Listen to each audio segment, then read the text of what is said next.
dudas de saber cómo actuar, así que por eso queríamos discutirlo y ponerlo a disposición también a los comentarios de un experto como es el doctor Ferreres. La dinámica de la presentación es describir el caso clínico. Vamos a hacer 2 paraditas para hacer unas preguntas y unos comentarios durante el caso. Vamos a cerrarlo y después el doctor nos va a dar una mini charla para que tengamos un poquito más claros los conceptos, porque siempre que nos tocan estas cosas se nos llena la cabeza de preguntas, tanto de cómo manejarnos, no solo en la cirugía, sino también con lo que tenemos que escribir y hablar con los familiares. Así que es un tema que nos parece interesante. Chicos, ¿tienen la presentación para que arranquemos? Sí, Doc, estamos a tiempo. ¿Arrancamos? Estamos en tiempo, espera. Son y 3. Damos 2 minutitos más, 8:05, alargamos que se conecta alguna gente que está entrando todavía. No tengo apuro, así que por mí se pueden quedar tranquilos. Bueno.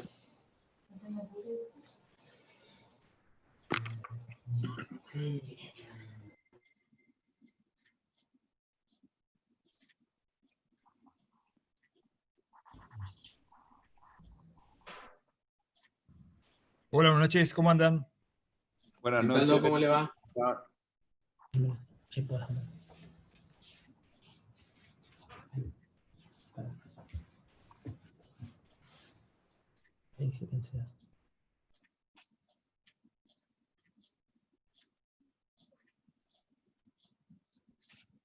Bueno, vamos a empezar con la presentación. Vamos a silenciar todos los micrófonos de los participantes, excepto el comentador, mientras se desarrolle el caso, y después, bueno, los vamos a abrir para iniciar el debate. Así que, bueno, Francisco, Franquito, cuando quieran empezar.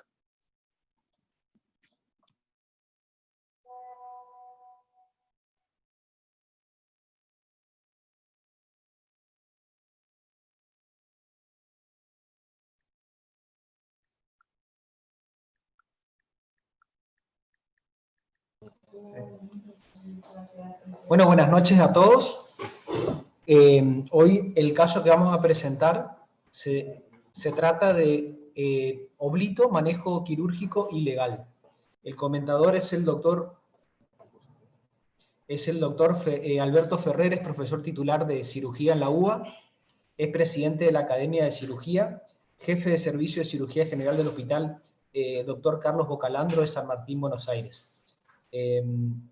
Los coordinadores son el doctor Julio Rivera, jefe de servicio del servicio de cirugía del Hospital 4 de Junio, el doctor Alberto Lovera, médico del staff del 4 de junio, y los residentes somos el doctor Leal Franco y quien les habla el doctor Francisco Ayala.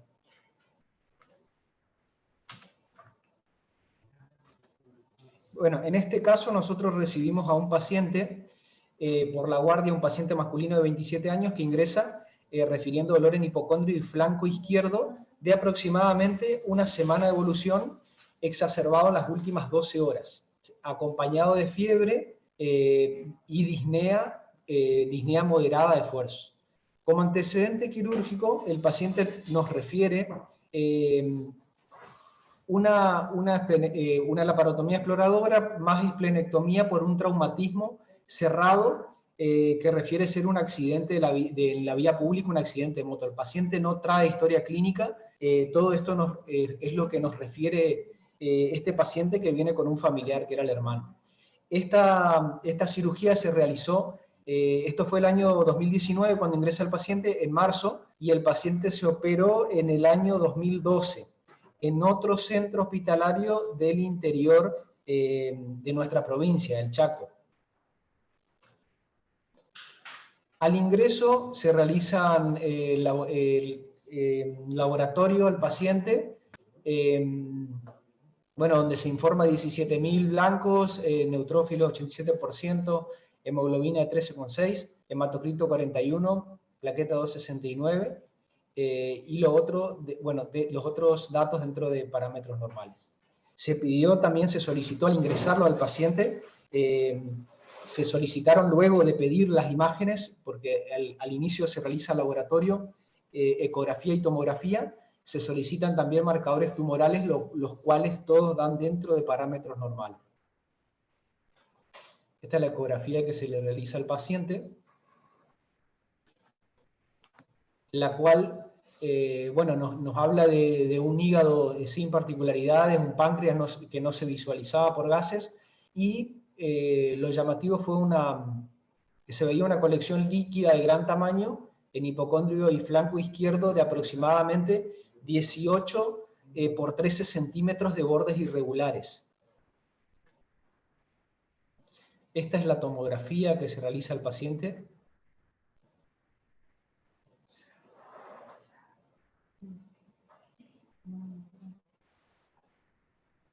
Perdón.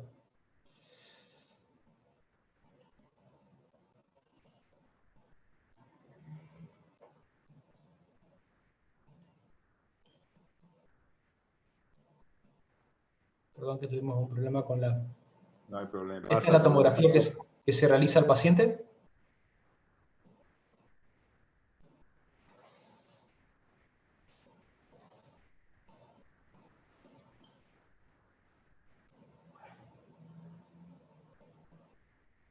Donde observamos una imagen que impresiona un absceso de gran tamaño con paredes engrosadas, localizada en lo que sería la topografía del vaso. Recordemos que el paciente estaba esplenectomizado.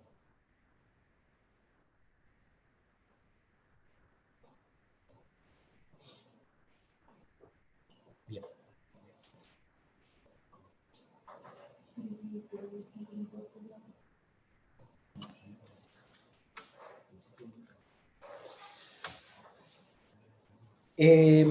Ante este hallazgo, la pregunta que realizamos, vamos a abrir los micrófonos nosotros, es ¿qué conducta tomaría según las imágenes, según los antecedentes del paciente? ¿Qué conducta tomarían?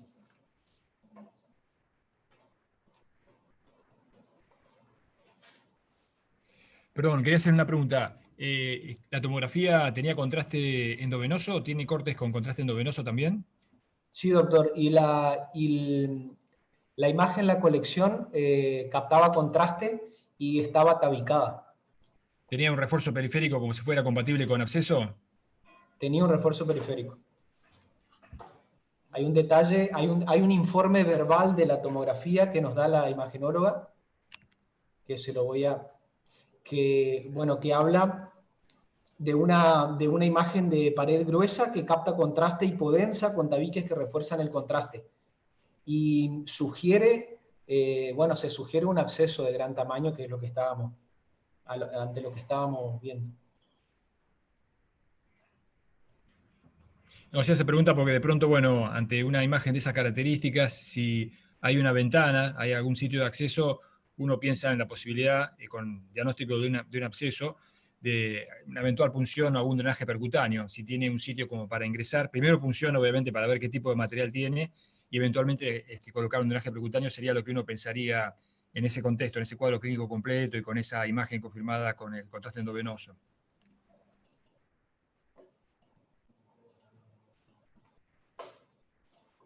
Sí, doctor.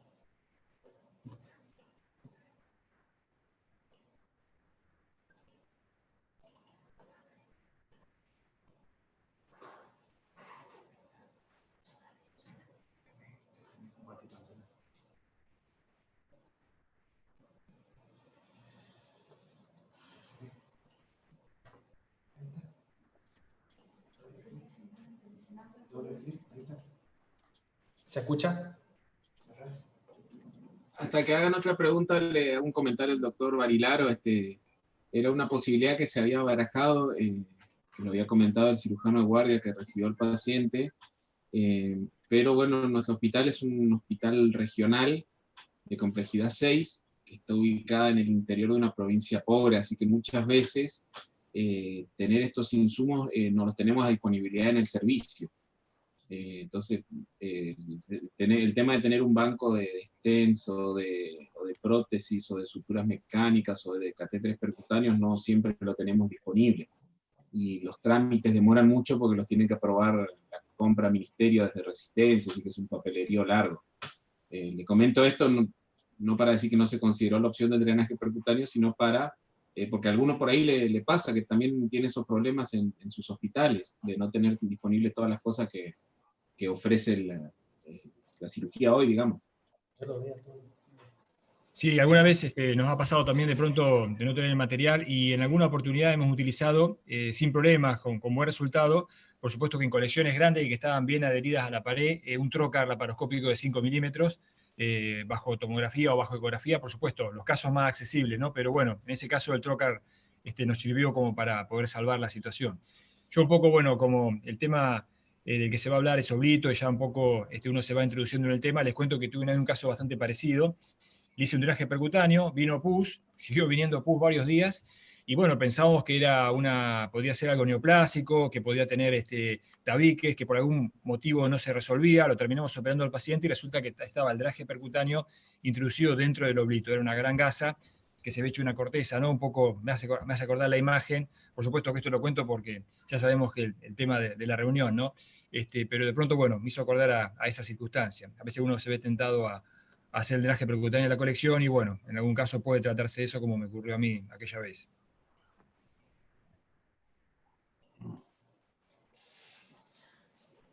Una pregunta, doctor. ¿Usted cree que con un drenaje percutáneo se puede llegar a resolver una colección por un oblito por más que no se lo opera al paciente?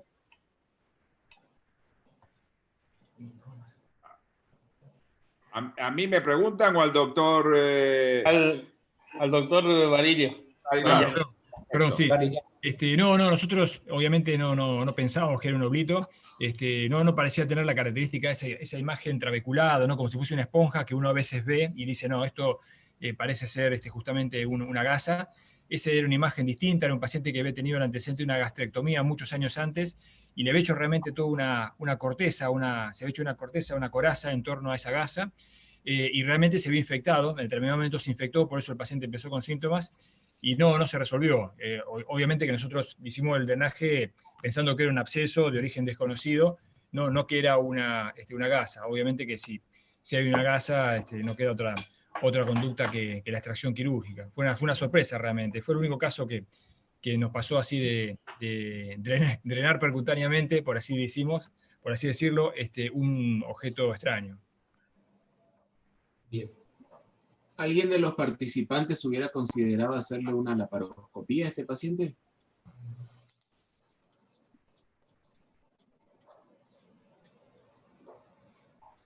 Sí, Doc, lo escuchamos. Doctor Ferrer. Sí. Como bien dijo el doctor Barilaro, las imágenes muchas veces en la tomografía computada dan esa imagen de trabeculado. Obviamente estamos hablando de instituciones donde no se usa el marcado sistemático de las gasas. Una opción en este caso, si no había esa sospecha, digamos, lo que sí uno sabe, digamos, es que esto indudablemente tenía algún tipo de vinculación con la cirugía previa por un vínculo fundamentalmente de tipo topográfico, con lo cual la opción de inicialmente un drenaje percutáneo, o yo le diría más, quizás lo que hubiese hecho en atención a las circunstancias que no son exclusivas de la provincia de ustedes, no hace falta más que ir al conurbano bonaerense y esto es de todos los días. Yo trabajo en el hospital de clínica y en el hospital Bocalandro y esto es de todos los días. Nos adecuamos un poco a las circunstancias. Una opción hubiese sido la punción. Dicho esto, quizás yo hubiese iniciado una exploración laparoscópica y frente a la imposibilidad de proseguir o las dificultades propias de la disección, hubiese pasado directamente a un abordaje convencional. Porque esto va a tener después otro tema, digamos, no menor cuando lo hablamos desde el punto de vista médico-legal, es si la casa, el cuerpo extraño, el oblito textil, estaba encapsulado o no, y cómo ustedes hicieron la resección. Porque si ustedes se encuentran con un pseudotumor, con una pared y con la gasa encapsulada en el interior, a ustedes les cambia totalmente la forma de que tienen que documentar. Y ya me voy metiendo un poco en lo médico legal. Cómo tienen que documentar los hallazgos. E incluso frente a la sospecha, digamos, muchas veces preoperatoria de que esto se trata de un oblito, y me pasó a mí personalmente, en un caso que después les voy a relatar. Hacen la extracción de un absceso, no tienen la obligación de abrirlo en la sala de quirófano y que todo el mundo se entere que es una gasa. Ustedes mandan la pieza quirúrgica, anatomía patológica, y ahí pasa a ser un problema del cual ustedes se desligan. En el caso que yo les cuento, yo había operado al esposo de una paciente que después me viene a ver a mí con antecedente de un reemplazo protésico por un aneurisma de la aorta abdominal. Aparece una tumoración al año y medio, 2, y viendo las placas, las imágenes que le hicimos, había una alta sospecha y se trataba de un oblito. Yo lo llamé por teléfono al cirujano que había intervenido en la primera operación, estuvo conmigo en el acto quirúrgico, digamos, no como ayudante, no cambiado, pero desde afuera. Yo hice la extracción de un tumor, y como sabía, tenía amplias chances de que esto se tratara de una gasa, ni lo abrí en el quirófano, nadie se enteró en el quirófano. Documenté en el parte quirúrgico que había hecho un absceso, un pseudotumor. En anatomía patológica lo abren y comprueban un oblito, y lo primero que recibí la llamada de la jefe de patología: ¿cómo querés que lo informe? ¿Cómo lo encontraste? A pesar de la reacción muy molesta que tuvo el colega a quien yo había llamado, avisado, etcétera, etcétera, digamos. Pero después lo vamos a ver cuando hable en la presentación, digamos, las consecuencias de la extracción de un oblito al cual ustedes no documentan pasan a ser suyas y no del que dejó el oblito. Entonces ahí empiezan a jugar una serie de factores que vamos a ver después. Bueno, gracias, doctor. Si eso lo queríamos charlar un poquito más adelante. Un comentario no científico. Lo veo, Julio, en la pantalla, el doctor Samuel Ruiz, ¿puede ser? De Mar del Plata. Sí, un amigo de la casa. Sí, ya sé, porque iba a preguntar por él, porque yo sé que fue residente o jefe residente, así que le mando. Bueno, ahora lo veo, doctor Ruiz. Un abrazo fuerte. Doctor, una cosita a aclarar, disculpe, era que nosotros en ningún momento sospechamos que se trataba de un oblito antes de llevar al paciente a quirófano. Perfecto. Sí, y otra pregunta que teníamos, otro interrogante nosotros, era qué se le informa al paciente. Si bien quedó claro lo que usted explicó recién, al paciente ante el hallazgo, después del hallazgo, ¿qué se le dice al paciente? Lo dejamos para la discusión después de la presentación, porque eso te cuento, tiene aristas legales y tiene aristas de índole ético también. ¿Estamos? Perfecto. Y el tema ético tiene que ver con dos participantes, el enfermo y el colega. Por eso es tan distinta a veces la conducta, porque no es lo mismo sacar un oblito propio o uno del servicio que sacar un oblito de otra institución o de otro hospital, o incluso en este caso de otra ciudad. ¿Estamos? Son circunstancias totalmente distintas. Bien, doctor. ¿Continuamos con la presentación? Dale. Bueno, dicho eso, nosotros, ingresamos con el paciente a quirófano y lo que se realizó fue lo siguiente. Se realizó una laparotomía exploradora más drenaje de absceso subdiafragmático izquierdo. El paciente se lo deja con abdomen abierto y contenido, y se realiza concomitantemente una toracotomía mínima para venamiento pleural izquierdo por un derrame. Esto todo por un absceso sobre material textil. El paciente pasa UTI, pasa intubado, con el abdomen abierto y contenido, estable hemodinámicamente, sin necesidad de drogas inotrópicas, y estuvo con signos vitales normales. Estos son los siguientes interrogantes. Como lo habían dicho, lo dejamos para el final. Yo creo que en la foja quirúrgica hay que poner todo lo que se encontró, digamos. Y se haría una distinción, lo que está en la foja quirúrgica de lo que se le informa al paciente, porque seguramente todos vamos a coincidir que a las palabras se las lleva el viento, pero el protocolo quirúrgico queda, o la foja quirúrgica queda en la historia clínica. ¿Estamos? Entonces, me da la impresión, la pregunta que yo hago es la siguiente, me dio la impresión de que la gasa no estaba encapsulada, sino que fundamentalmente estaba libre junto con el absceso, ¿no es así? Estaba encapsulada, doc. Tenía una pared muy gruesa.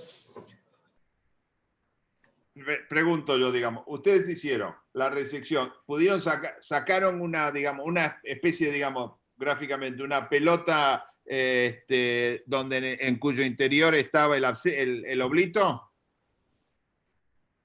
Tal cual. Sacamos una formación capsular bueno, la pared estaba muy engrosada, fibrosa, y dentro una colección líquida con el gasoma digerido. Porque abrieron la pieza en el quirófano, me imagino, o en la sala adyacente a anatomía patológica. Sí, eso fue en quirófano. Sí, en nuestro hospital anatomía patológica queda retirado. Está bien. Bueno, un poco se aplica a lo que yo les había contado en este caso que a mí me tocó, digamos. Ustedes tenían a favor de ustedes que no tenían la más mínima idea de qué se había tratado, pero podían haber, una vez que estaban adentro del intraoperatoriamente, podían sospecharlo una vez que hicieron la resección. Les aclaro lo siguiente, yo estoy hablando digamos, en un ámbito bastante más hostil que como es la ciudad de Buenos Aires y alrededores, que el de una población de 110.000 habitantes. ¿Estamos? Pero quizás el consejo es describir lo que ustedes encuentran y que el anatomopatólogo se tome el trabajo de confirmarla, fotografiarla. Distinto es la circunstancia donde ustedes sacan directamente, abren, meten la mano en la cavidad abdominal o pelviana y empiezan a sacar una gasa. ¿Estamos? O una compresa. Donde a ustedes, yo también ahí les aconsejo, no solo documentar como oblito, sino también enviar esa pieza anatomía patológica.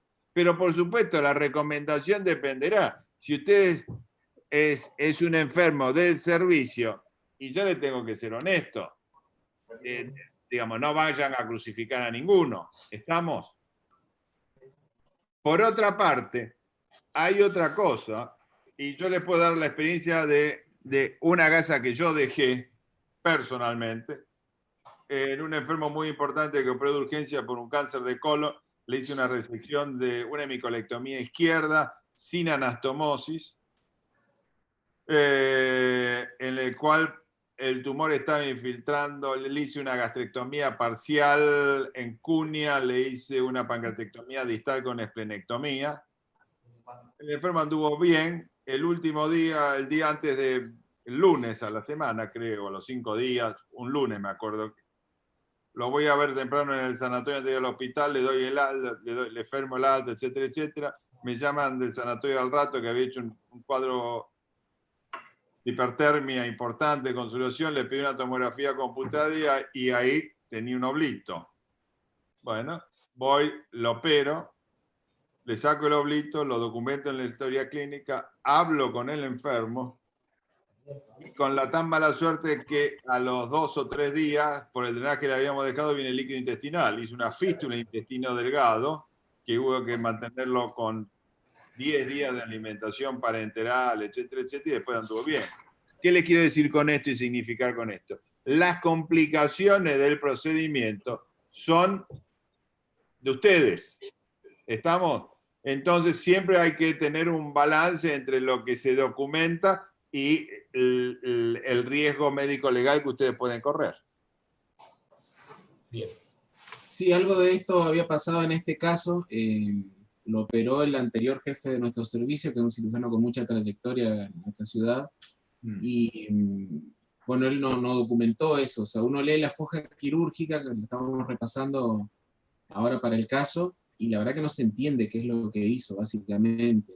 Y como usted dice, se lo dijimos en su momento a él, se cargaba la posterior complicación a esta cirugía.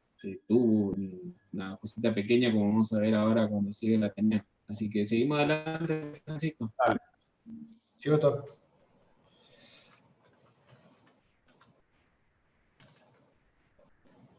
Bueno, luego de realizada la cirugía, el paciente pasa UTI con signos vitales dentro de parámetros normales, sin requerimiento de drogas, y a las 48 horas se lleva al enfermo a quirófano nuevamente para realizar el cierre definitivo de cavidad. Pasa en buenas condiciones a sala general y en los días posteriores presenta una buena evolución. Luego al cuarto día del cierre, se retira el tubo de drenamiento pleural y al quinto se le otorga al paciente por una buena evolución clínico-quirúrgica, se le otorga el alta hospitalaria. El paciente en la toma de muestra de la colección, el germen que se aísla es un estafilocoagulasa negativo, considerado solamente contaminante. El paciente a los 2 meses aproximadamente regresa al servicio presentando una sintomatología similar a la inicial, al primer ingreso, y lo que se evidencia mediante imágenes es una colección, pero bueno, esta vez de pequeño tamaño, y lo que se decide, la conducta que se decide es drenarlo mediante un drenaje percutáneo guiado tomográficamente. Se realiza ese procedimiento al paciente exitosamente, se hemocultiva, el hemocultivo nos da resultados negativos y la muestra nos da una Escherichia coli y Enterococcus fecalis. El paciente evoluciona bien, se le otorga el alta hospitalaria en este caso y vuelve a posteriores controles con una buena evolución y resolución del caso.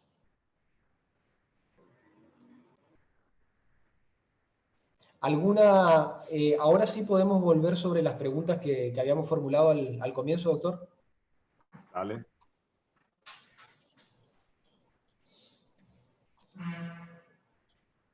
Francisco, si podés liberar los micrófonos de los participantes, así los que quieran hacer consultas también participan.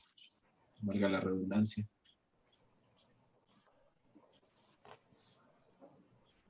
Sí, doctor.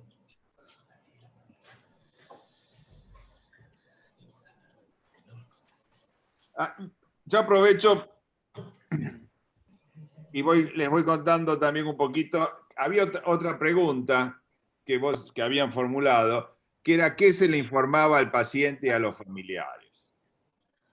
Bueno, y acá yo creo que la gama o el abanico es bastante amplio. Todos vamos a coincidir que un oblito es un error, es un ejemplo de error en el proceso de atención quirúrgica en este caso. Entonces ustedes tienen formas y formas de explicarles las cosas, desde una postura muy severa y de reproche hacia el cirujano anterior, a una circunstancia, una información de que esto es un riesgo inherente a todo procedimiento quirúrgico. Y en ese sentido les recuerdo las palabras de Santas, que en un trabajo al respecto consignó que un oblito es una contingencia inherente a cualquier tipo de procedimiento quirúrgico, máxime en aquellos que se desarrollan tanto en la cavidad abdominal como pelviana. Y así, digamos, para una postura crítica y para que ustedes se lo lleven para analizar y evaluar durante el fin de semana, ¿cuántas veces nosotros les explicamos a los enfermos acerca de los riesgos? Y piensen ustedes cuántas veces les explicamos acerca del riesgo de la posibilidad de un oblito, de un cuerpo olvidado. Que yo sepa, creo que nunca. Entonces, esto es lo que les tiene que hacer, digamos, meditar a ustedes, para que cada uno saque sus propias conclusiones, de que es muy fácil acusar al anterior, pero sepan muchas veces que los oblitos que ustedes sacan los que dejan otros, y otros cirujanos sacarán los que dejan ustedes muchas veces. Porque muchas veces los enfermos no vinculan la molestia con una cirugía previa y no van al cirujano que lo operó, van a otro cirujano porque se mudaron o porque no tienen la misma cobertura o por H o por cualquier otra causa. ¿Estamos? Entonces, acá también interviene no solo lo médico legal, sino la ética del cirujano. ¿Estamos? De no cargar las tintas de manera excesiva sobre los colegas.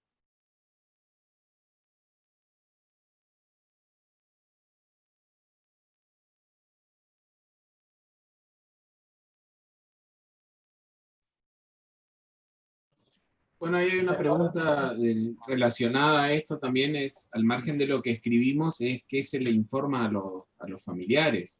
Si, digamos, la pregunta y la duda también que se tuvo en ese momento era si lo que se informa es lo mismo que se escribe, o uno escribe lo que pasó e informa algo más suave, o cómo que sería lo ideal para manejar en ese caso. Considerando las dos situaciones, que es otra pregunta, en caso de un oblito propio, en caso de un oblito ajeno. Mira, yo creo que en el caso de un oblito propio, yo la vez que me tocó, lo puse, se lo comuniqué a la familia, cuando hubo la complicación le planteé si querían pedir alguna intraconsulta, me dijeron, le tenemos absoluta confianza, seguimos, y que terminamos, le reconstruí el tránsito, operó a toda su familia, etcétera, etcétera. Cuando uno opera un oblito ajeno, ahí ya es un poco quizás más difícil. Yo le diría, como les dije en un momento antes, una cosa es lo que uno documenta. Las alternativas para no tener que documentar uno y poner oblito, o incluso le pueden poner que no se entienda. Les aclaro que si ustedes ponen oblito y no hay ninguna otra certificación por anatomía patológica, no creo que haya ningún juez que lo vaya a condenar al cirujano que lo dejó. Porque no está el cuerpo del delito. ¿Me comprende? Entonces creo que una cosa es lo que uno documenta y otra cosa es lo que uno le informa a los familiares. No es que uno lo tenga que minimizar, pero tampoco, digamos, hacer un escándalo. Yo creo que el justo medio sería lo ideal. ¿Estamos? Y aparte, ir pasando la información un poco de a poco, digamos, viendo también ahí los médicos tienen una gran experiencia en tratar con los enfermos y sus familiares. Hay enfermos que demandan más, hay enfermos que demandan menos. Bueno, esa es un arte también. ¿Estamos? Y yo fundamentalmente le diría que el desarrollo de la confianza de esta relación diádica entre paciente y cirujano y familiares del paciente y los cirujanos es así. Acá yo veo algunas preguntas en el chat. No sé si vos querés que yo haga referencia a esas, Julio. Sí, por favor, Doc, así lo vamos despejando. Bueno, la diferencia legal si el oblito es propio de otro. Bueno, la diferencia legal es que si hay algún reclamo, le digo al doctor Urbina, se lo van a hacer a usted o se lo van a hacer al anterior. ¿Y cómo se recomienda? Bueno, creo que fue un poco lo que les estuve explicando. Después hay otra respecto a la indicación de abdomen abierto. Bueno, esa se la dejo a los cirujanos participantes. Me sumo también a que yo quizás no, sin conocer el caso en detalle, quizás no hubiese hecho de entrada un abdomen abierto y contenido, pero es materia de discusión. Nosotros, un poco en el servicio, les cuento lo que en el servicio, donde hacemos mucha cirugía de urgencia y de emergencia, cada vez estamos más restrictivos con el uso del abdomen abierto y contenido. Hasta hace unos años éramos muy abdomen abierto y contenido a todo el mundo, y la verdad que la alta incidencia de fístulas enteroatmosféricas nos convenció de que es una buena solución, pero tratamos de recurrir a ella la menor cantidad de veces que sea necesaria. Obviamente que si la necesitamos, pero en general discutimos bastante y la conducta del servicio es, antes que un cirujano de guardia decida un abdomen abierto y contenido, tiene que pasar por la escalera jerárquica para que todo el mundo esté de acuerdo. Acá me pregunta el doctor Leal, en caso de encontrar oblito en un procedimiento realizado por el mismo cirujano, ¿cuál sería la conducta al momento de informar al paciente? Yo lo cuento, pero tampoco quiero que, digamos, se laceren. Estas cosas pasan. Si alguna vez lo dejó, bueno, yo lo he dejado. Yo dejé, de los que yo conozco, porque no es, algunos me enteré y lo sacó otro, pero no me llegó ningún reclamo por ningún oblito que se me pueda atribuir en alguna cirugía mía. ¿Estamos? Creo que esas son las preguntas hasta ahora. No sé si hay alguna más por ahí del auditorio. Bueno, doctor, perfecto. ¿Alguno de los participantes que quiera opinar, que tuvo algún caso similar? Doctor Agustín. Diego Agustín, que es el consultor de nuestro servicio, estaba por hacer una pregunta. Sí, buenas noches. Quería saludarlo al doctor Ferreres y a un saludo muy especial a un gran amigo que está conectado desde Catamarca, el doctor Oscar Vera, y el doctor Varillaro, que siempre nos hace el aguante. Lo que le quería preguntar, doctor, es lo siguiente. Yo lo pongo en el hipotético caso de un paciente que se le opera de un oblito y tiene una pésima evolución. ¿Cuál es el sustento legal? O sea, ¿qué dice la jurisprudencia si yo pongo oblito y el paciente anda muy mal o se muere? ¿Qué dice el juez con mi sello de oblito y el patólogo que pone se encuentra material textil compatible con oblito? ¿Qué pasa? ¿Qué alternativa tiene el colega que operó ese paciente y que involuntariamente tuvo esa complicación? Bueno, perfecta pregunta. Yo le diría que para el cirujano que le saque el oblito y que tiene una pésima evolución, la presencia y la confirmación del oblito por anatomía patológica le da a usted el aval y la plena justificación de la intervención quirúrgica. Punto número 1. Pasemos al cirujano que la dejó. Y después en la charla, en el PowerPoint que yo tengo referido, vamos a ver algunas de las circunstancias. Le vuelvo a decir, yo tengo, digamos, a mí, si bien trabajo en Buenos Aires, me han llamado a dictaminar.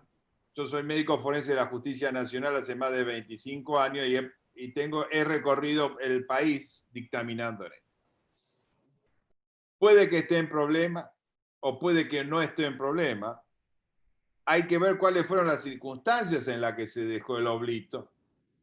Hay que ver el ámbito, porque le tengo que ser honesto. No es lo mismo dejar un oblito en un sanatorio ABC1 de la ciudad de Buenos Aires, a media cuadra de la Facultad de Medicina, que dejarlo como me pasó una vez en Ushuaia o en Río Grande. Habían operado, les cuento el caso porque realmente creo que es muy ilustrativo, porque yo tuve que viajar a Ushuaia a prestar declaración en un tribunal oral. En el hospital de Ushuaia, si yo no me equivoco, en el hospital de Río Grande, hubo un choque con víctimas múltiples. Un joven llega a la guardia, le hacen una esplenectomía, le dejan una gasa, hace un absceso, en el postoperatorio empieza con manifestaciones, va a una clínica a hacerse la tomografía computada, se roban al enfermo, lo operan, y con el mal gusto de que preparan el laparoscopio, filman la extracción de la gasa con el laparoscopio. Y mi postura fue realmente total y absolutamente condenatoria, digamos, de documentar la extracción de un oblito con un laparoscopio, digamos. Dije que no, en frente de todo el mundo, que no había ninguna indicación de filmar el oblito, que había que sacar el oblito, cerrar la panza del enfermo y enviar el material a anatomía patológica. Y por supuesto justifiqué el accionar porque recuerdo que los cirujanos esa noche operaron como 4 o 5 enfermos, y este creo que fue el último. Estaban bajo los efectos de la fatiga, de la presión, del estrés, etcétera, etcétera. Y me acuerdo que fueron totalmente absueltos. Pero le vuelvo a decir, cada caso es un universo distinto.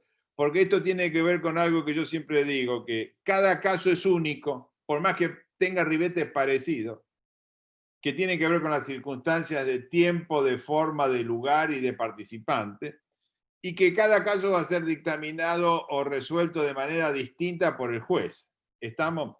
En general, hay un cierto reproche, porque tenemos que... No es lo mismo hablar del oblito desde un punto de vista de la seguridad de los pacientes o como una problemática del error en el proceso de atención quirúrgica, que hablar una vez que ese error llega a la justicia, porque después vamos a ver de quién es el error. Está demostrado que la gran mayoría de los oblitos sucede en cirugías donde los conteos fueron informados como exactos. Entonces, ahí tenemos que empezar a ver en la prevención. Y si usted me pregunta, o como una vez el juez me preguntó, doctor, ¿hay un mecanismo de prevención, de tolerancia cero para los oblitos? Y la respuesta es sí. Consiste en el uso, por ejemplo, de gasas marcadas y la radiografía sistemática en el postoperatorio inmediato de cada uno de los enfermos. ¿Lo tolera nuestro sistema de salud? No. De la misma manera que no lo tolera el sistema de salud de los Estados Unidos. Ahora hay sistemas de radiofrecuencia, de tagging, como las bandas magnéticas que se usan en tarjetas de crédito, etcétera, etcétera. Pero, digamos, no se usa mucho en Estados Unidos, pero no en el 100% de los casos. Y obviamente el sistema de salud nuestro no está en condiciones de poder tolerar esas erogaciones.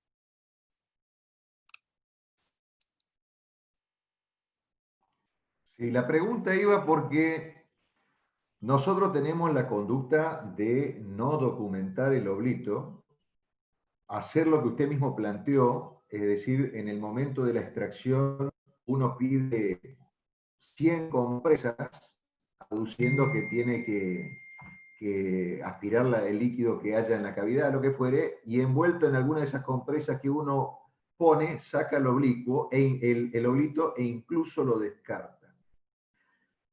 ¿Por qué? Justamente porque el concepto personal que yo tengo es que llegado a una instancia judicial, el fallo es totalmente subjetivo y dependiendo de qué juez le toque en la causa, porque el margen de tolerancia en cuanto a la bibliografía es cero. Hay muchas recomendaciones para que no ocurra y dejar una gasa como dejar una pinza, no hay grande diferencia. Bueno, no, Sí, lo escucho. Ahí discrepo con usted diametralmente. No es lo mismo dejar una pinza que dejar un cuerpo extraño textil. ¿Estamos? Para mí la diferencia es abismal. Y le cuento que me ha tocado dictaminar en casos donde dejaron una pinza coge de unos 22 centímetros de largo. ¿Estamos? Eso es, le cuento, hay diferencia. Y le digo más, para complicarle la existencia. Muchas veces usted habrá visto muchas ColeLab donde los clips quedan en el celular subcutáneo, o los cálculos, se rompe la vesícula y quedan cálculos en el suprahepático o en el lecho vesicular. Esos cálculos, una vez que la vesícula está rota, pasan a integrar la categoría de oblitos. Porque son cuerpos olvidados. No serán extraños porque los tenía el paciente, pero han sido olvidados. Y en el caso que usted plantea de la extracción, de colocar, todos hemos aprendido en nuestra residencia y de nuestros maestros la maniobra de sacar una gasa sin que nadie se entere en la sala en el teatro de operaciones. Pero si hicieron bien las cosas y hacen el conteo, se van a dar cuenta que algo está pasando, algo está yendo mal. Lo que yo les recomiendo fundamentalmente, digamos, es evitar el show en el quirófano, porque eso hace que la presencia del oblito trascienda y al poco tiempo se enteró no solo el sanatorio, el hospital que está enfrente, el de al lado, el de la vuelta, etcétera, etcétera. Sí, el problema de ocultar el oblito en ese momento, ocultarlo en la foja, no mandarlo a anatomía patológica, es que nosotros somos plenamente conscientes que si ese paciente tiene una mala evolución, ya deja de ser un problema secundario al oblito y se convierte en una complicación de nuestra propia cirugía. Y ese es un poco lo que uno pone en la balanza, qué actitud toma ante este evento. Porque si uno le dice al familiar o al paciente, le sacamos un cuerpo extraño que seguramente quedó de la cirugía anterior, lo está poniendo en evidencia al colega que actuó anteriormente. Ahora, si uno oculta la evidencia y el paciente tiene una evolución mala, tórpida, una fístula, lo que fuere, una complicación infecciosa que lo lleva a un cuadro séptico, el óbito o lo que fuere, no hay forma de que uno no quede pegado en la complicación porque no documentó lo que había pasado realmente en el quirófano.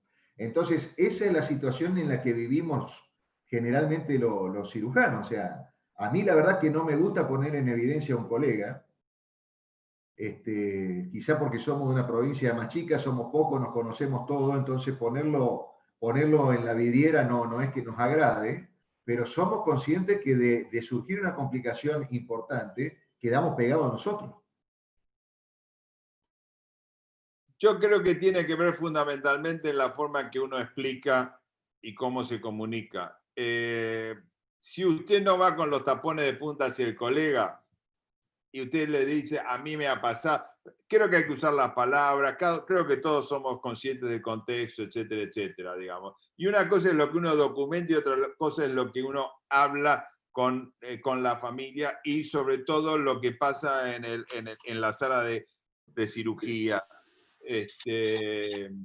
Yo le cuento, yo trabajo en el Sanatorio Mater Dei, uno de los mejores sanatorios de Buenos Aires, y durante años me cansé de reoperar enfermos de ginecólogos y obstetras. Y ellos sabían que yo digamos, lo que hacía, cómo me manejaba, etcétera, etcétera. Nunca dejé de poner que se trataba de un oblito en el parte quirúrgico, de hablar con la familia, de explicarle. Ninguno tuvo un reclamo. Pero tiene que ver mucho con la capacidad de comunicación que tiene. Si yo le quiero tirar patear ir con los botines de punta, y puedo, esto es inaudito, es inadmisible. Yo he visto cirujanos que iban con la gasa a mostrársela a la familia. ¿Me comprende? Por eso le digo, depende mucho de uno.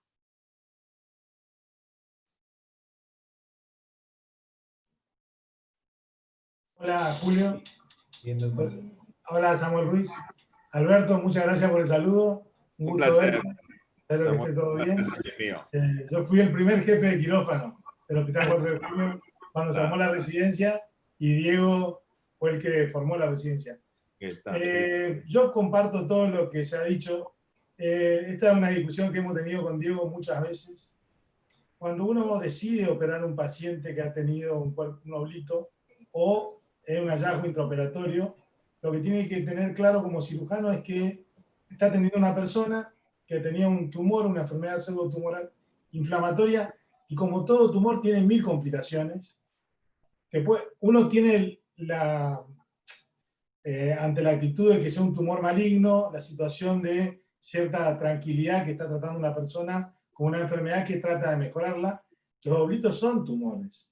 Entonces, la posibilidad de que algo se complique en una cirugía percutánea, laparoscópica, abierta, es inherente al procedimiento, y la carga que llevamos tratándola primero, yo creo que la relación personal con el paciente es la clave. Segundo, es la relación entre entre los profesionales, siendo claramente muy prudente en la actividad, como lo nombraste vos, Alberto. Y tercero, tener claro que uno está atendiendo un enfermo que tiene una enfermedad que el origen puede ser una actividad médica no intencional. Yo no conozco un cirujano que deje un oblicuo en ninguna circunstancia desprofeso. Se lo puede haber olvidado o puede haber sido parte del tratamiento de un PAC. Entonces hay que tener una actitud un poco más prudente. A mí me encantó lo que contaste del doctor Santas, porque es una posibilidad inherente como lo es la lesión de vía biliar, como es la fístula en la anastomosis pancreática, como muchas cosas que falla una anastomosis. Y entonces hay que disociar, por lo menos siempre fue mi actitud, del ateneo culpógeno que todos nos hemos formado, en donde uno busca transmitir responsabilidad cuando es residente o jefe de residente a sus compañeros, de la acción médica y cómo se la juzga. Son dos cosas paralelas, muy distintas, y el ámbito legal donde vos bien te desarrolláis y sos un referente nacional, creo que es la diferencia. Uno es atender al paciente y otro es ejercer la culpa y ejercer el derecho de defensa a través de culpar a otro. Si algo que es tradicional en los cirujanos es, la culpa no es mía, es de mil otras cosas. Entonces, por eso creo que es muy importante.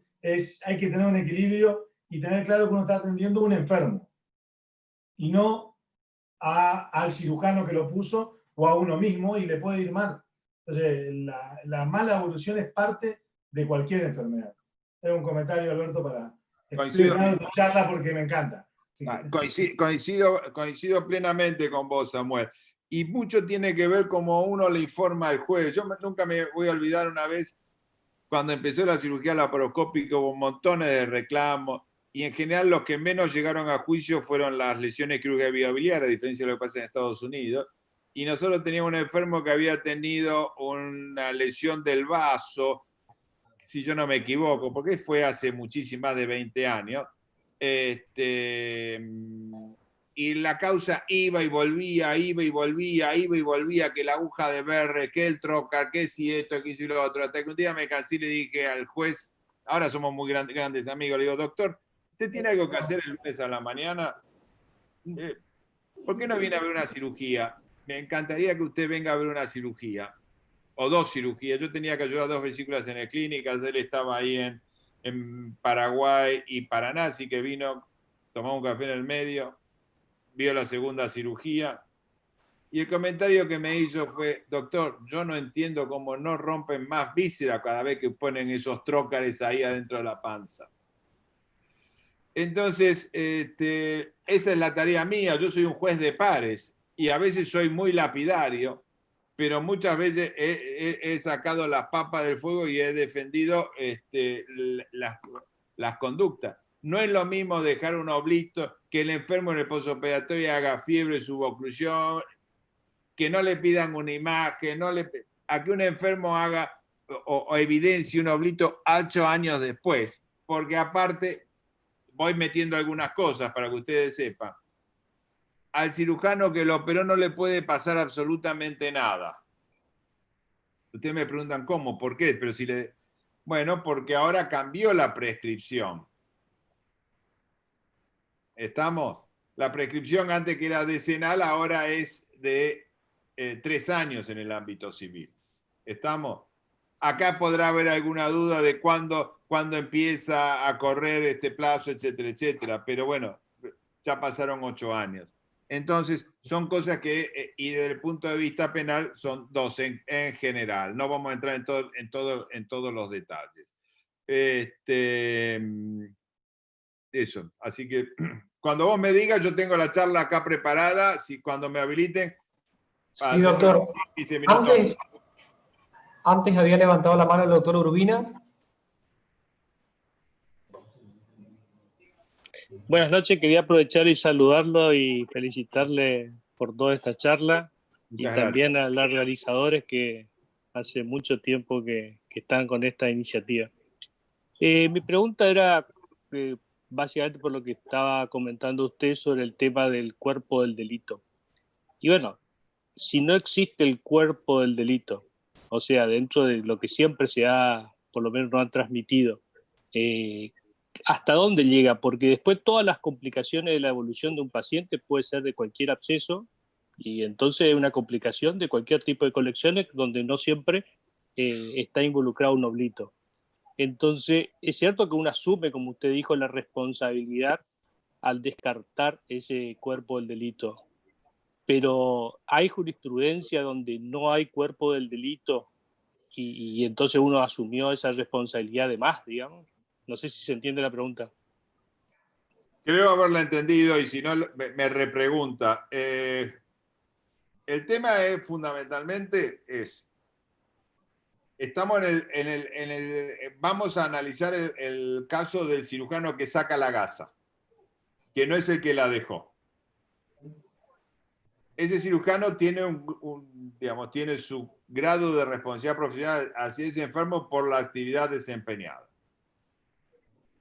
Esa responsabilidad transcurre y discurre desde el preoperatorio, la indicación quirúrgica, el peroperatorio, el intraoperatorio y el posoperatorio. Con lo cual usted lo primero que tiene que hacer es justificar por qué le abre la panza al enfermo. Y una opción que le diga a usted, no hay cuerpo del delito, no hay gasa, y usted lo operó, no le intentó hacer un drenaje percutáneo, no hizo una consulta, no le hizo imágenes, etcétera, etcétera. Entonces pasa al intraoperatorio.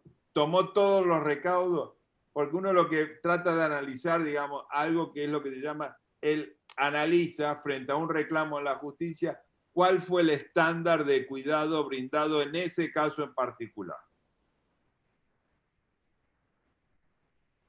Hace una fístula intestinal, porque el cuerpo extraño estaba apoyado en la segunda asa yeyunal. Bueno, en vez de curar como la que me tocó a mí con un paciente mío, al cual yo le fui muy frontal, tarda 1 mes y medio. O se complica y no se dirige. Bueno, la responsabilidad es de quien lo operó y empezando en lo que fue la indicación quirúrgica. ¿Me comprende? Porque lo que nosotros tenemos que saber es que no hay cirugía sin complicaciones.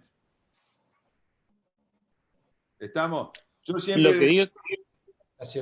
le digo a los jueces, la mala praxis, la buena praxis no garantiza el buen resultado.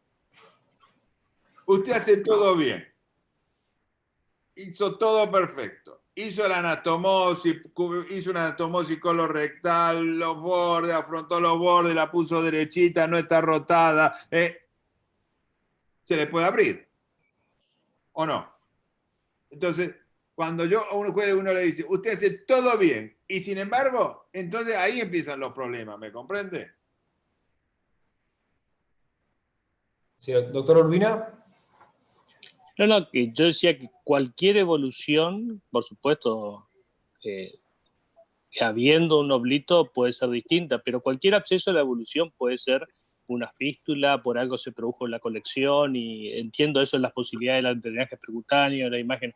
La pregunta era si había algún antecedente donde no habiendo cuerpo del delito, también se cuestionó, digamos, la evolución, porque no habiendo cuerpo del delito, aunque una imagen, porque generalmente las imágenes lo informan como absceso, es cierto que a veces si alguien informa como oblito, la cosa ya se pone más difícil, digamos, pero siempre, como usted dijo, ponerlo en el protocolo, tiene que haber una demostración, digamos, tiene que ir algo a anatomía patológica que confirme lo que uno describe. Bueno, entonces, cualquier cosa puede ser un absceso. Le cuento. Entonces yo preguntaba si había un antecedente legal de yo no cuerpo conozco del delito. No, yo no conozco la doctrina, pero le doy las distintas alternativas. Aparte hay otra cosa. Usted puede, como juez o como fiscal que instruye la causa, tiene otros elementos de prueba. Llama a todo el personal no médico que tuve en el quirófano y le dice, mire, el delito de falso testimonio implica prisión de 1 mes a... yo le puedo asegurar que ahí habla todo el mundo. ¿Me comprende? O sea que el cuerpo de delito es importante, digamos, la gasa documentada, confirmada, etcétera, etcétera. Pero hay otra serie de medios, ¿me comprende? Que lo podrá o no usar el juez, el abogado defensor. Lamentablemente, y gracias a Dios para los médicos, los abogados que en general hacen reclamos por responsabilidad profesional, son de lo peor que hay, son los que menos nivel tienen. Hace poquito di una charla en la Asociación de Cirugía de Santa Fe y había una doctora que estaba pasando video, me había llegado a mí antes que me invitara. Y yo le dije, quédense tranquilos, ojalá todos los abogados sean de este nivel, porque la doctora no tiene idea entre lo que es la mala praxis y la responsabilidad profesional. No conoce la diferencia, cree que si hay un mal resultado hay mala praxis, y eso no es así. Sí, eso es cierto. Ahí lo que pregunto es, perdón, ahí lo que pregunto, ¿es cierto que tenemos que demostrar nosotros la inocencia y no ellos la culpabilidad?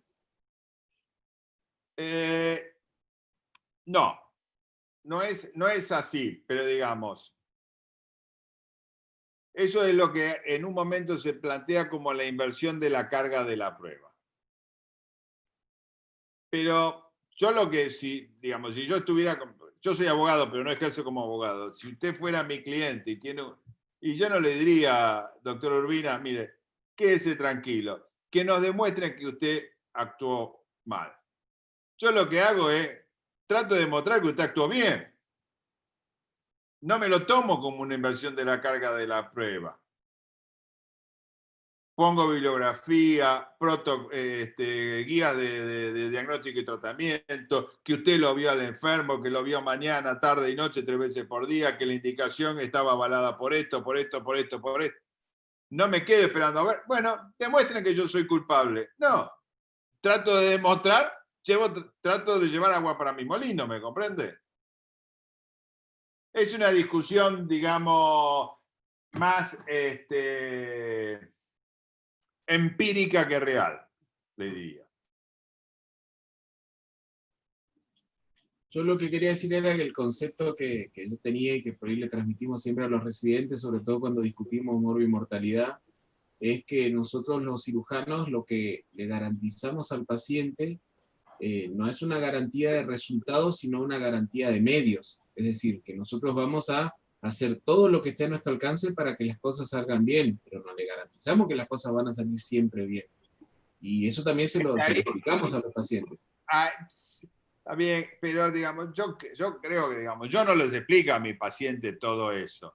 Yo siempre le digo, el presupuesto de la relación médico-paciente es la confianza. Usted me tiene confianza y yo le tengo que tener confianza a usted, que me va a dar bola en todo lo que yo le plantee, le indique, le sugiere, etcétera, etcétera. No hay confianza, no hay vínculo de confianza, no puede haber, no se puede seguir un escalón más. Y en ese sentido le recomiendo una charla que está publicada en el Journal of the American College del año 2018 de Pellegrini, respecto de la confianza, la piedra angular en la relación entre el cirujano y el paciente. Si no hay más preguntas del auditorio, si le parece, doctor, empezamos con su charla. Dale, es una charla cortita, así todos se van a empezar el fin de semana. ¿Me habilitan para compartir la pantalla?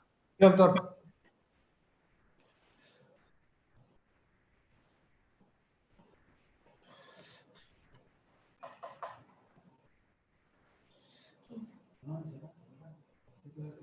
No, me la tenés que... Lo había descargado en la pantalla de acá, se lo iba a pasar por acá. Bueno. Como quieras. Si no la habilito de la mía, la manejo yo, así no te jorobo.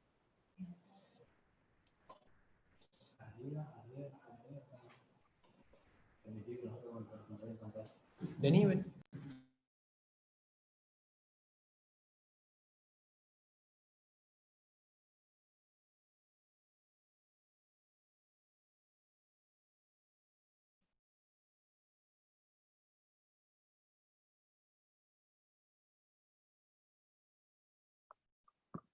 Si no, carga la voz directamente, ¿eh?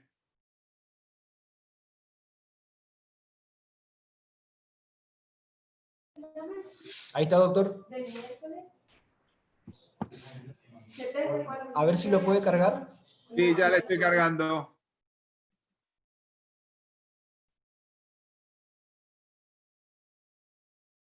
Ahí se ve, ¿no? Gracias. Así es. Perfecto. Sí, perfecto. Bárbaro. Bueno, en primer lugar les quiero agradecer a Julio la invitación. Es un placer para mí poder estar con ustedes y aportando mi granito de arena a ustedes que están haciendo tantas cosas en el medio de la provincia del Chaco y de nuestro querido país. Estamos. Básicamente, el oblito, de todo lo que estuvimos charlando, viene del latín oblitum oblivus, olvidado u olvido.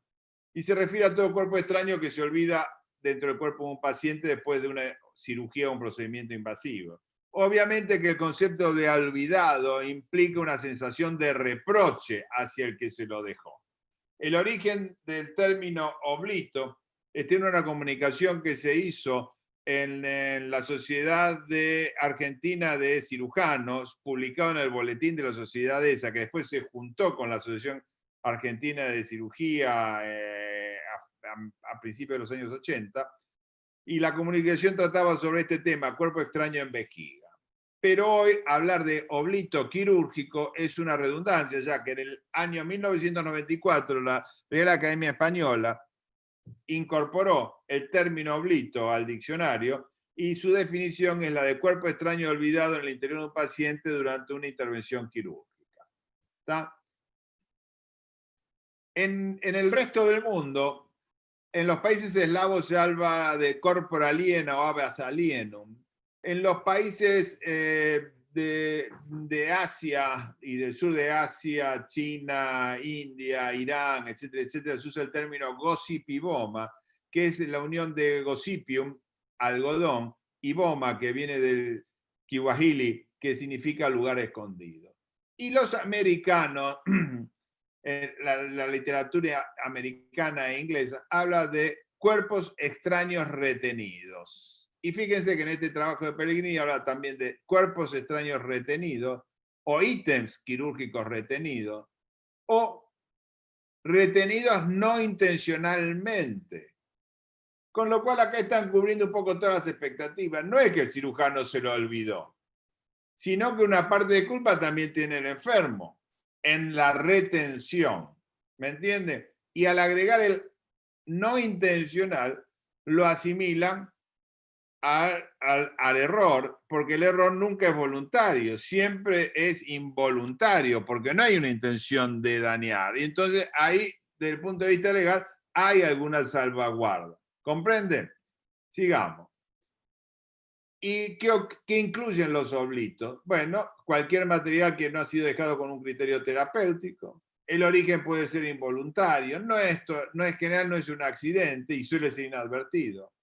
Muchas veces se puede dejarlo voluntariamente por ser su extracción de mayor riesgo. Me acuerdo de un caso famoso, uno de los primeros casos de oblito, que llegó hasta la corte. Se vinculó al caso de una aguja en el que el cirujano la dejó en el hígado.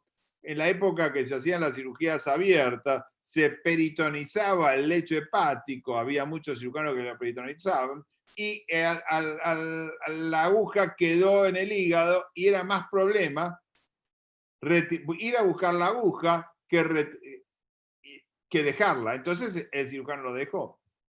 Puede provocar o no daño. El intervalo es variable y pueden pasar absolutamente desapercibidos, como el caso que ustedes presentaron, 8 años.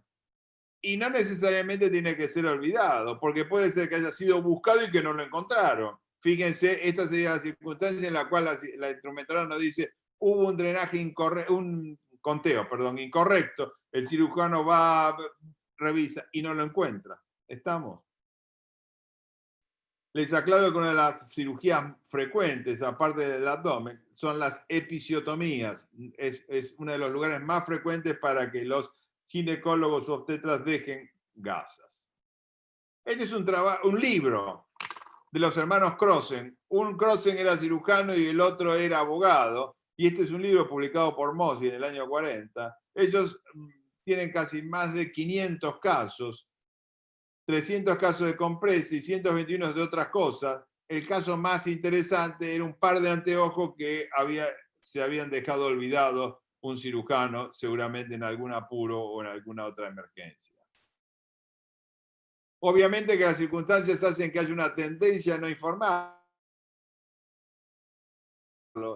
y a publicar poco. Y entonces cuando los cirujanos no hablamos de nuestro problema, para aquellos que juegan nuestra conducta es como que esto es cada vez más infrecuente. Y ahora vamos a ver un trabajo muy interesante que a mí me llamó poderosamente la atención por el número al que hacen referencia.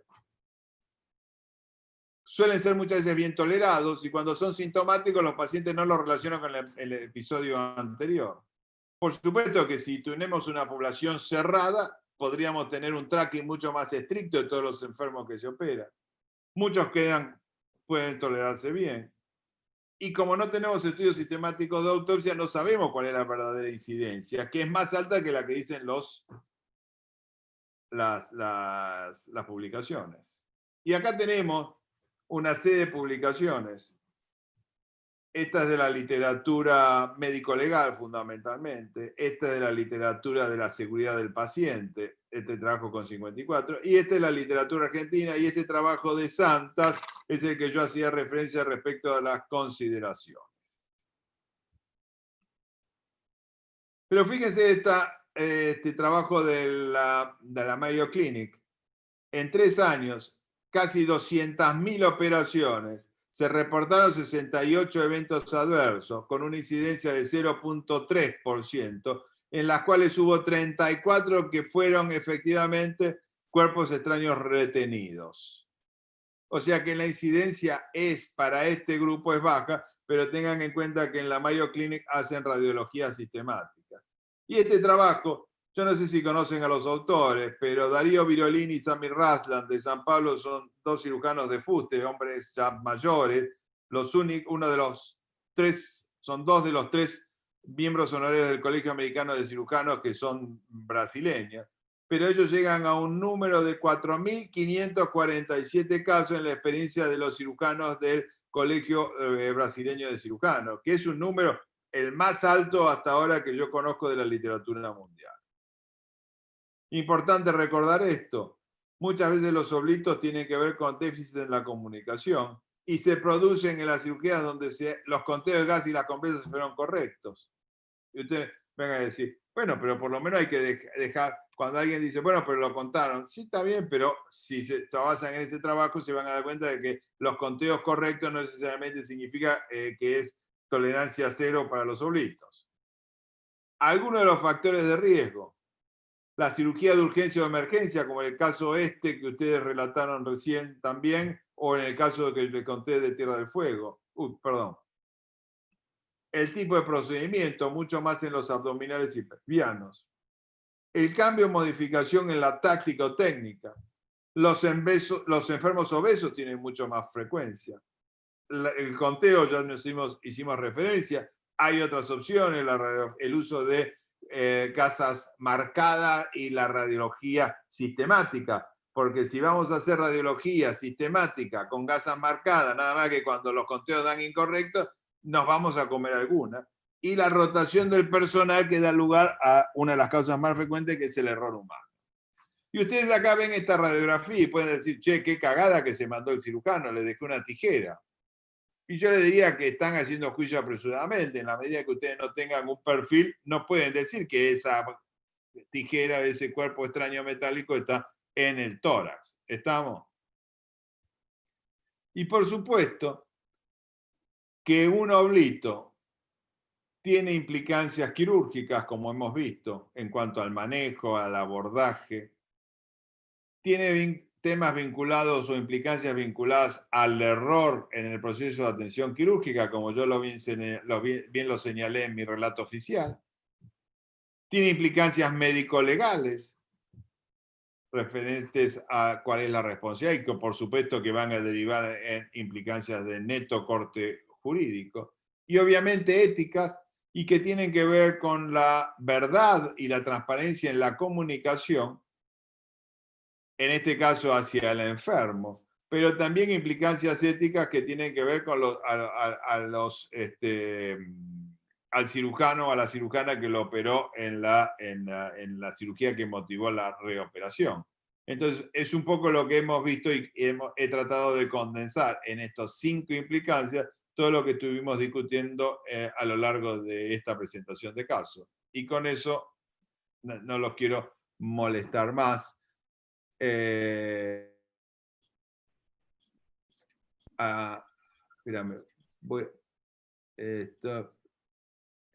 stop share. Ahí está. Perfecto. No sé si les queda alguna otra pregunta, quieren añadir algún comentario, estoy a vuestra entera disposición.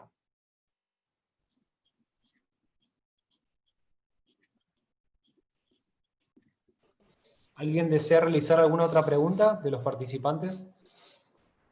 No, lo que le quería comentar al doctor en base al punto ese que hizo hincapié de la rotación del personal,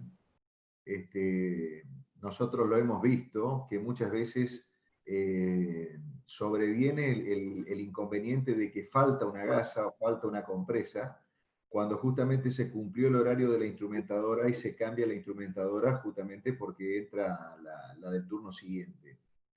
Entonces, si no hay una manera con una gasa marcada, llevar el arco en C, etcétera, etcétera, lo que uno siempre trata de pensar es que es un error de conteo por justamente el recambio del personal, y ahí es donde viene el oblito. Entonces, nosotros como conducta en el sanatorio privado, las gasas están marcadas con un clip de abrochadora, que es perfectamente sensible al arco en C. Así que, pero cometemos el error ese que usted marcó, que no es de rutina, el tema de la visión en todos los pacientes, sino exclusivamente en los pacientes que la instrumentadora o el circulante están señalando la falta de o una gasa o una compresa. Totalmente de acuerdo.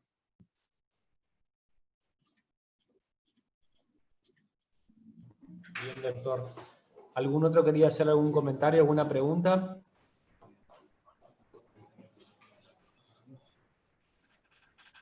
Doctor Vera, ¿algún aporte desde Catamarca? ¿Qué tal? Buenas noches. Bueno, quiero agradecer ahí haber compartido con ustedes esta charla, y bueno, el agradecimiento también a mi amigo y bueno, al doctor Ferreres, que nos comentó, que nos hizo estos comentarios y todo, que son bastante útiles. Muchas gracias. Un placer, gracias.